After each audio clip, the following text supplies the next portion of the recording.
Hello everyone, here I Komal Sharma welcomes you all at your own Gargi classes, a place where you can easily get all the information relevant to your competitive exams. So आज हम बात करेंगे all about the Rape of the Lock. Rape of the Lock एक mock epic poetry है, एक poem है by Alexander Pope. Alexander Pope के बारे में मैंने थोड़ा बहुत बताया था in my previous video. तो अभी तक आपने अगर वो previous video नहीं देखा है तो सबसे पहले आप वो video देखें. लिंक जो है आपके डिस्क्रिप्शन बॉक्स में दे रखा है प्लेलिस्ट का. आप उस प्लेलिस्ट पे क्लिक करोगे तो आपको जितने भी प्रीवियस वीडियोस हैं वो वहाँ पे मिल जाएंगे. ठीक है. सो अलेक्जेंडर पॉप से रेलेवेंट वीडियो आपको सबसे पहले देखना है ताकि आपको एक आइडिया हो जाए कि किस तरीके की poem exactly the rape of the lock है. The Rape of the Lock is a mock heroic narrative poem which is written by Alexander Pope. एक मोक हेरोइक पोइम है. मोक हेरोइक का मतलब है मतलब एक कॉमिक जो एलिमेंट्स हैं वो इस पोइट्री में बताए गए हैं. नैरेटिव पोइट्री इसलिए है क्योंकि रियलिस्टिक इंसिडेंट को इस पोइट्री के थ्रू बताया गया है. कैरेक्टर्स ऑल दो रियल लाइफ से ही कैरेक्टर्स इसमें एक्सट्रैक्टेड हैं. ठीक है. तो इन सब के बारे में मैंने अपने प्रीवियस वीडियो में बताया था जैसे कि मैंने मेंशन किया है. तो एक मोक हेरोइक एपिक पोइम है. एपिक बहुत ही इलाबोरेटिव बहुत लेंदी पोइट्री है ये, और एक पर्टिकुलर हीरोइन पे बेस्ड ये है पोइम. ठीक है. और जो भी एरिस्टोक्रेटिक जो सोसाइटीज़ हुआ करती थी उस ड्यूरेशन में, जो हाई क्लास सोसाइटीज़ हुआ करती थी, उन पे एक सटायर किया गया है यहाँ पे. And this one is the most commonly cited examples of high burlesque, क्योंकि इसमें जो वर्ड्स यूज़ किए गए हैं, पोइट्री में जो लाइंस यूज़ की गई हैं वो बहुत ज़्यादा एक्स्ट्रा ऑर्डिनरली ऑर्नामेंटेड है. ठीक है. एंड इस पोइम को लिखा गया है 5 कैंटोज़ में. 5 कैंटोज़ में डिवाइडेड है ये पोइट्री. आज हम बात करेंगे all about the first canto. यहाँ पे मैं आपको क्लियर कर दूँ, ये जो टाइटल है the rape of the lock, तो यहाँ पे लॉक जो हेयर लॉक होता है उसके बारे में है कि किस तरीके से एक पर्सन एक ब्यूटीफुल मेडन का जो हेयर लॉक है वो क्लिप कर लेता है. ठीक है. तो इस तरीके से ये पोइट्री है. So with this note, I'm moving ahead with our first canto. Canto first यहाँ पे थोड़ा ये invisible है, but this one is the canto first. ठीक है. So the Rape of the Lock begins with a passage outlining the subject of the poem and invoking the aid of the muse. यहाँ पे जो muse है, जो goddess of muse है, उन्हें invite किया जा रहा है, उन्हें इन्वॉक किया जा रहा है. जैसा कि हर एक सोसाइटी में ये चीज़ मानी जाती है कि जब भी हम किसी अच्छी चीज़ की शुरुआत करते हैं तो सबसे पहले हम जितने भी हमारे डेटीज़ हैं उनको इन्वॉक करते हैं, उनको याद करते हैं. तो उसी तरीके से अलेक्जेंडर पॉप ने इस जो लेंदी एपिक पोइम है इसकी शुरुआत की है with an invocation, and he is invoking to the goddess of the muse. अब आगे क्या होता है, ये पोइट्री जो है एक नैरेटिव मोड में है, एक स्टोरी बता रही है जिसमें सबसे पहले क्या होता है, सबसे पहला जो सीनरी है उसमें क्या होता है, the sun appears to initiate the leisurely morning routines of a wealthy household. मतलब ऐसा माना जाता है और अपने माइंड में ये थॉट होता है, और उस टाइम पे भी ये मैंटालिटी थी कि जो भी बड़े एरिस्टोक्रेटिक जो लोग हुआ करते थे वो तब तक सोते रहते थे जब तक कि सनराइज़ हो जाए. ठीक है. सनराइज़ होने के बाद में भी, मतलब जब सन मिडल ऑफ द पॉइंट आ जाता है तब तक वो सोते रहते हैं.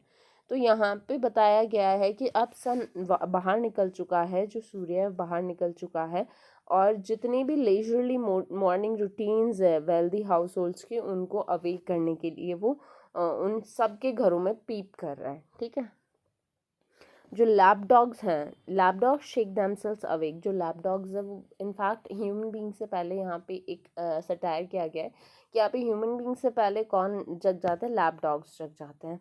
And bells begin to ring, and although it is already known Belinda still sleeps. और ये नून टाइम है जहाँ पे जो बेलिंडा है, जो कि एग्जैक्टली जो हीरोइन है of this mock heroic poem which is named as the rape of the lock. तो यहाँ पे जो बेलिंडा है बहुत ब्यूटीफुल मेडन है, ठीक है, वो अभी तक सो रही है। तो इस तरीके से इस पोइट्री की, इस पोइम की शुरुआत होती है। आगे क्या होता है, she has been dreaming and we learn that the dream has been sent by her guardian sylph Ariel.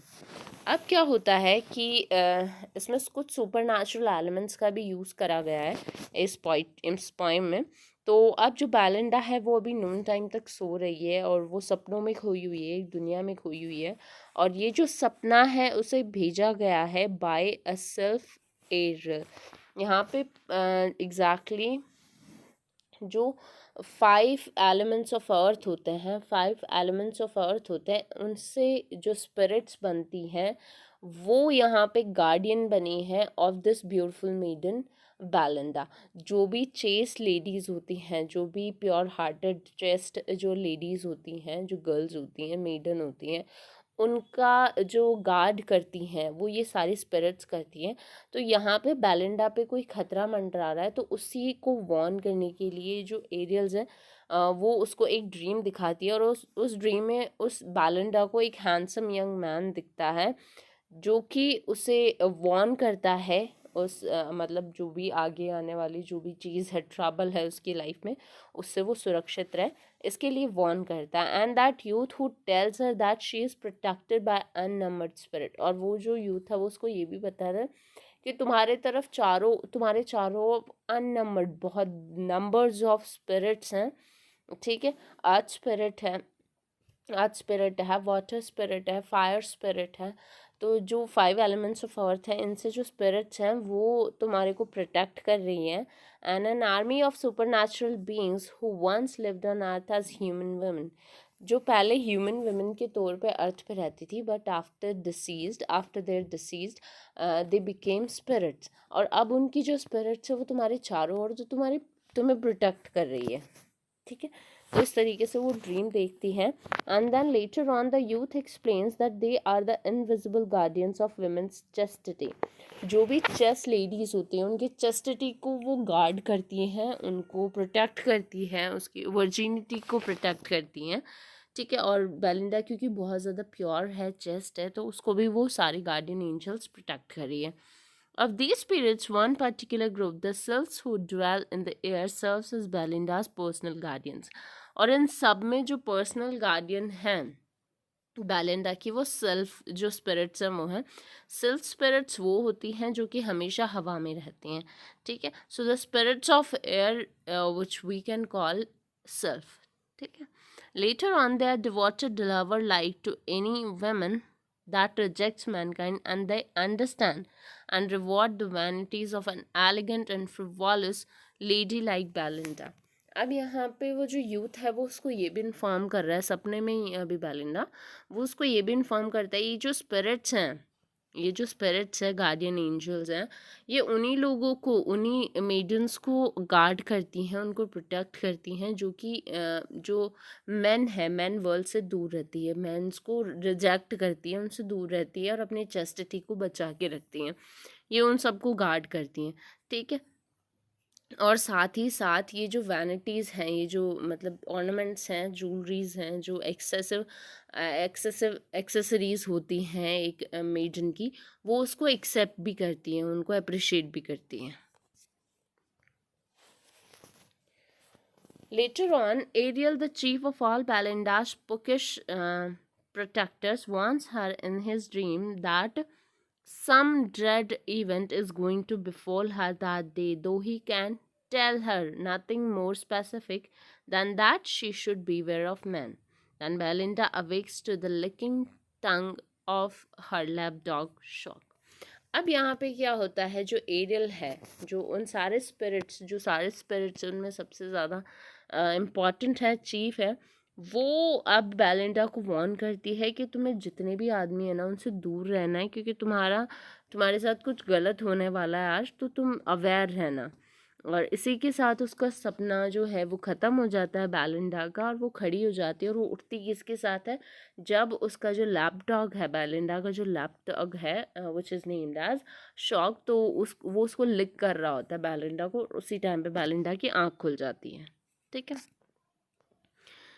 अब आगे क्या होता है exactly Upon the delivery of ballad dogs or love letter, she forgets all about the dream. अब उसके पास जो makeup kit आ जाता है, ठीक है, और उसके साथ एक लव लेटर होता है, और उस लव लेटर उस मेकअप किट को देख के बिल्कुल completely, makeup kit exactly accessory kit को बोलते हैं जिसमें सारे ऑर्नामेंट्स होते हैं एक मेडन को डेकोरेट करने के लिए, और एक लव लेटर, लव लेटर, दोनों चीज़ें उसको मिलती है, और जैसे ही वो दोनों चीज़ें उसको रिसीव होती है वो सपने के बारे में भूल जाती है, और यहाँ पे जैसे ही वो सपने के बारे में भूलती है वो केयरलेस हो जाती है, अवेयर नहीं रहती, और इसी वजह से जो आगे का जो इंसिडेंट है, जो मिस हैपनिंग है उसके साथ वो हुई.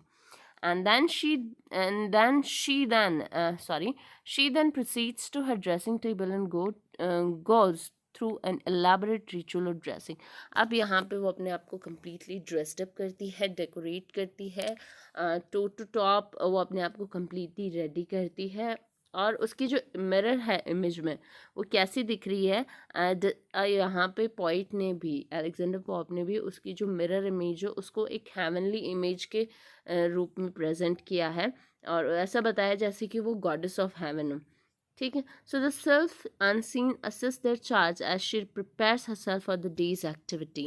अब यहाँ पे जैसे जैसे वो अपनी डे की एक्टिविटी के लिए प्रिपेयर हो रही है, और उन स्पिरिट्स को पता है कि केयरलेस हो चुकी है, अपना ध्यान नहीं रखेगी, तो जितने भी स्पिरिट्स हैं और उनकी जो लीडर स्पिरिट्स है वो सारी स्पिरिट्स जो बचे उनकी जो 7 स्पिरिट्स हैं उन सबको गाइड कर रही है कि किसको बेलिंडा की कौन सी चीज़ का ध्यान रखना है, कौन सी चीज़, जैसे ईयरिंग्स का कौन ध्यान रखेगा, हेयर लॉक का कौन ध्यान रखेगा, उसके हेड ऑर्नामेंट्स का कौन ध्यान रखेगा, toe ornaments, hand ornaments, dress का, वो सारी चीज़ें, ठीक है. So this one is the first canto of the rape of the lock. अगर आपको इससे रिलेटेड कोई इशू है तो आप कमेंट के थ्रू पूछ सकते हैं. And thank you so much for attending lecture at Gargi classes.